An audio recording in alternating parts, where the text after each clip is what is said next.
Hello, my name is Teresita Blanco, the Artsy Sister, and today I wanted to talk to you about the scary movies of my youth.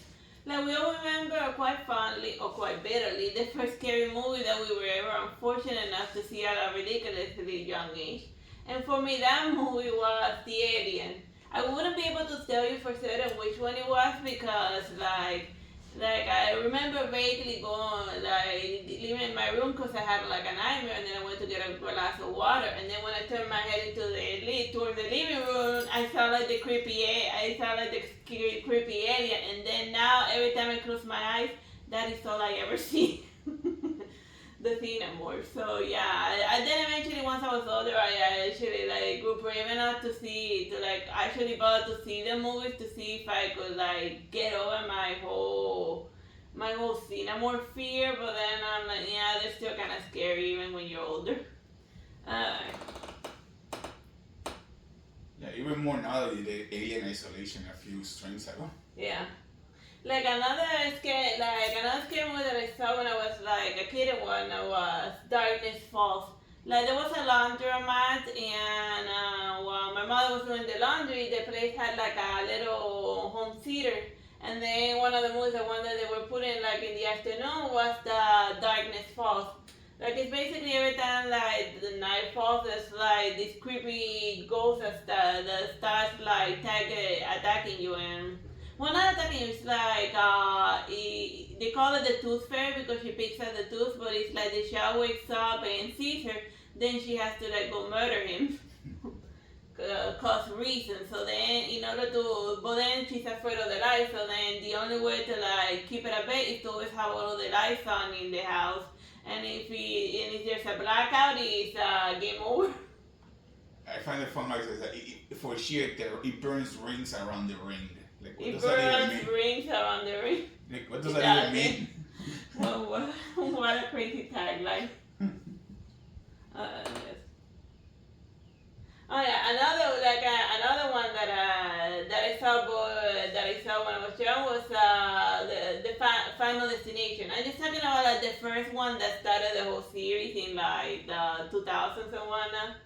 It's just a funny idea that one day death just decides that your time is up, and then it starts coming out with cookie contraction. It's great for like folks that are want to stress about their own mortality and the banality and the futility of trying to avoid death. But yeah, it's a silly movie, where the horror doesn't come from like something but just an abstract deity that's just trying to get you with various household items. And water for some reason. And water, like most of these skills are water based, so maybe death is a water based deity in Final Destination. Like another one that I saw when I was small, it was like the original It from Stephen King, the one with like, I forgot what was his name, Tim Curry, I think, I forgot. Yeah, that one. Like I don't remember much from it, and I'd be like, well, why is this kid freaking out? Cause like this creepy clown stalker, and then afterwards it turns into a spider, and I'm like, me. Like, we're more afraid of Santa Claus than the clown. Yeah. Because here in the US, in Cuba, we don't have Santa Claus, so in Christmas we saw an old guy dressed in red with a sack going after children. We were like, oh my god, we gotta get out of here. That's terrifying. Yeah. Because we don't have a Santa Claus in Cuba. We had the three wise men. Yeah. Then you do three gifts. You get money. But we never got gold. Yeah, the gold one, the one that gives the expensive gifts, is always sadly absent in Cuba.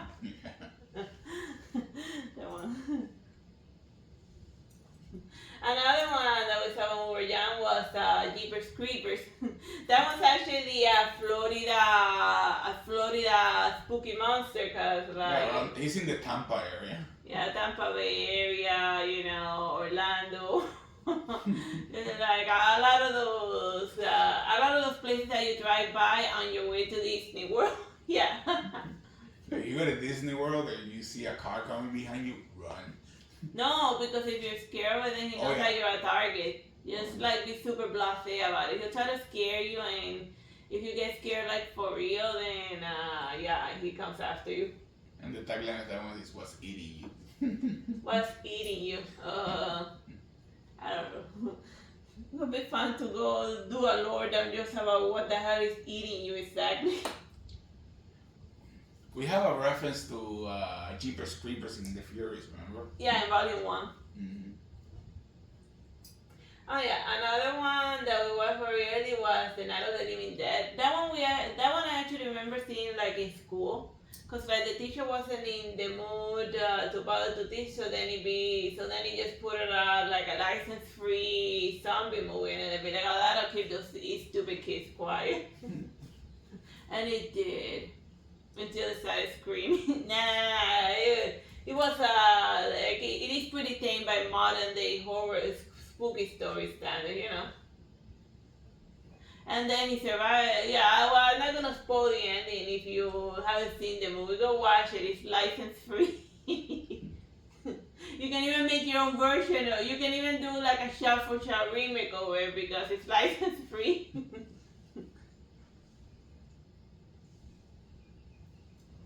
Like another one that I watched on show was like Pet Cemetery, like the creepy resurrected kid was like okay, it wasn't scary. I was more freaked out by like the zombie cat. Although the zombie cat only shows up in like a little bit of the movie, it's not Yeah. it's featured Predominantly in all of the items in the cover. Yeah. They should have seen more of it. Yeah, like if you're coming to watch this one to see a zombie cat, you're only gonna see him for like 5 minutes. Yeah. Which is very big disappointment. Yeah. Like imagine Christine, but you only get to see the car 5 minutes at the end. Yeah. Oh yeah, another scary one that, well, it wasn't more scary, I just thought it was like an awesome action flick, was Predator. Soon the hunt will begin. I thought it would have been more Terminator. Oh wait, it just this actor in a different movie. That would be a great crossover, Terminator versus Predator. Why haven't they done that? Yeah. Like if they keep waiting, like, well, I guess maybe if they keep waiting, Schwarzenegger's like gonna pass over, but then again, I guess I can just bring back his CGI ghost. Like how they've been doing with all of the movies lately, that they keep resurrecting dead actors and cloning their voice in order to like make money out of the memory of them, in order not to have to pay any actors anything. Which is a sin, by the way. That's a real horror movie. No one's gonna get a chance at anything anymore. Yeah. Like another, well, this one's not like so much a horror, but it still freaked me out. The psycho one, just like that lunatic stabbing the poor woman just for taking a shower. And I remember when my brother says he saw me that I was like freaked out about it. He pulled a prank on me, and then he showed up with the knife when I was bathing at the terrible, awful joke, and I'm still angry about it, you freaking lunatic.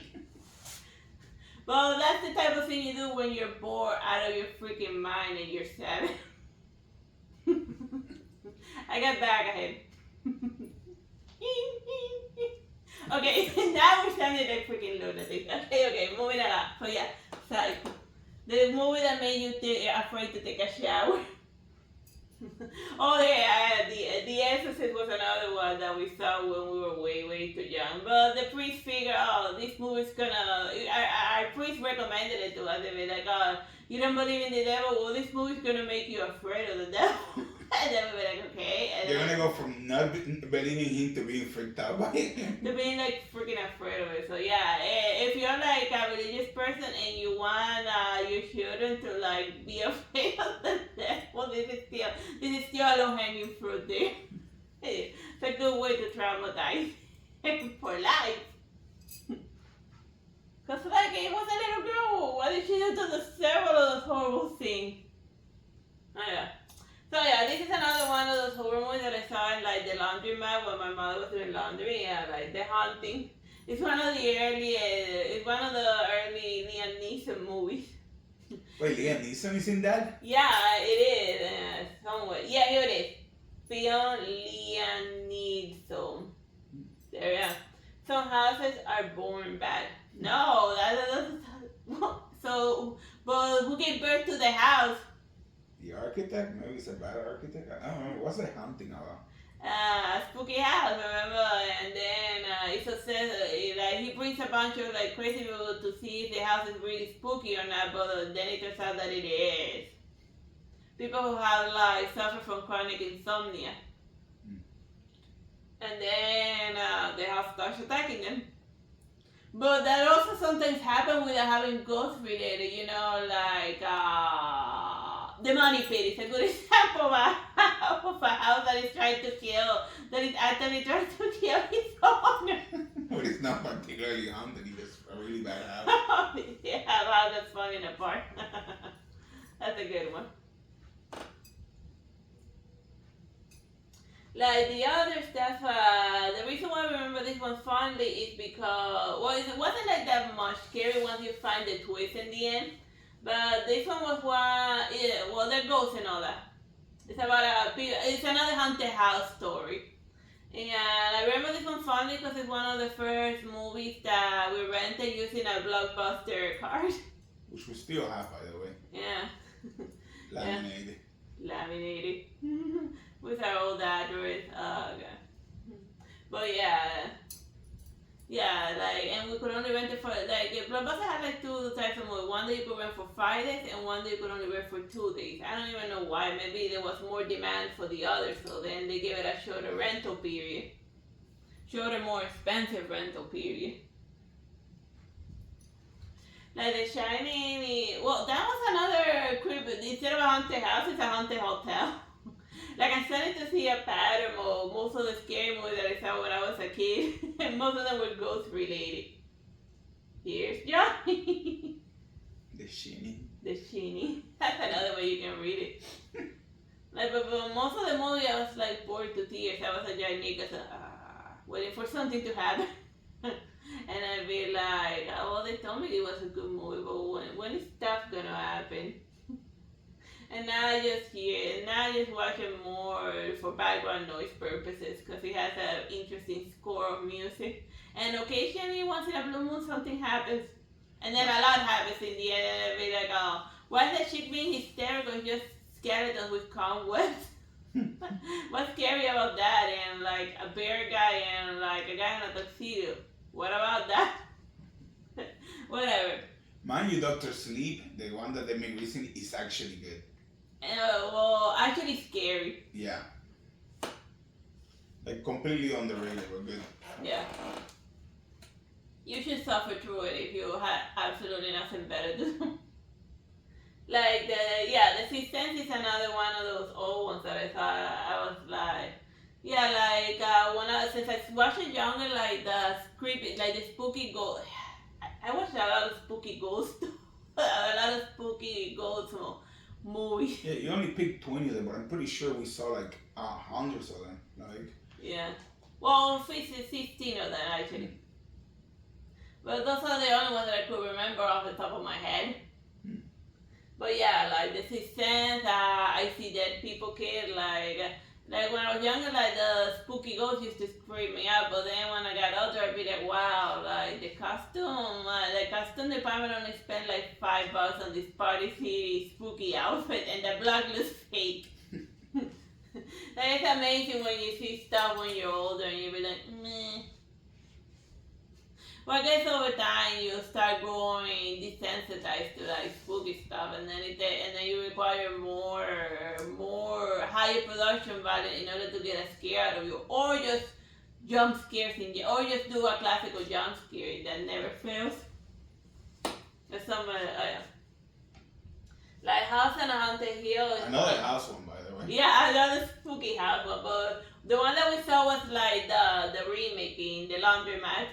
Like, I don't remember much about it. I just remember the title of it. I think I wasn't half paying attention. I just saw something scary and I'd be like, man, I'm gonna go play Street Fighter on the arcade machine, and that was and then that's all. And then every so often I would turn my head to see if anything interesting was happening in the movie. But the game became between waiting for battles to load. So strangers have a chance to win $1 million each. All they have to do is make it through the night alive. Alive. Evil lives to party. What? Who writes this? Like, yeah, like some of the taglines of this movie poster are like, oh my god. The early 2000s. Horror nobody movie. cared. Why nobody cares? Yeah. The early 2000s horror scene. Yeah, I think that's the last one. Yeah. Like the last scary movie that I remember seeing as a young kid and one that was 13 Ghosts. Like that one, the gore still holds up more or less. It's got Pinhead in it. Yeah. So I like what would be more interesting. Like I thought it was interesting. It's a darker Ghostbuster than capturing ghosts in order to make like a weird ritual and whatnot. But then I'd be like, no, the movie that I want to see is actually the prequel where the guy is capturing all of the ghosts in order to trap in his spooky house. That's How did he manage to trap Pinhead? Now I'm curious. Like first of all he has to summon him and then like not die to it.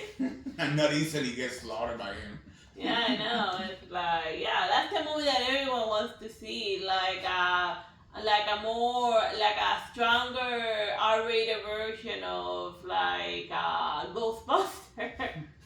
Like Ghostbuster, but if it was trying to be a legit horror movie. Like, can you imagine Ghostbuster versus Pinhead? That's not gonna end well. Yeah, well, they'll probably laugh it off and just cross the streams and hope for the best. They would either kill Pinhead or they would like blow themselves off to smithereens. Either way, they win because like the alternative is falling prey to Pinhead's many tortures. The least said about that, the better. Yeah. It's just gross, even thinking about it. Okay, whatever. We're done with all the happy Halloween and all that. It was a bit early for it, but I wanted to start with like the scary movie stuff. Bye bye and God bless.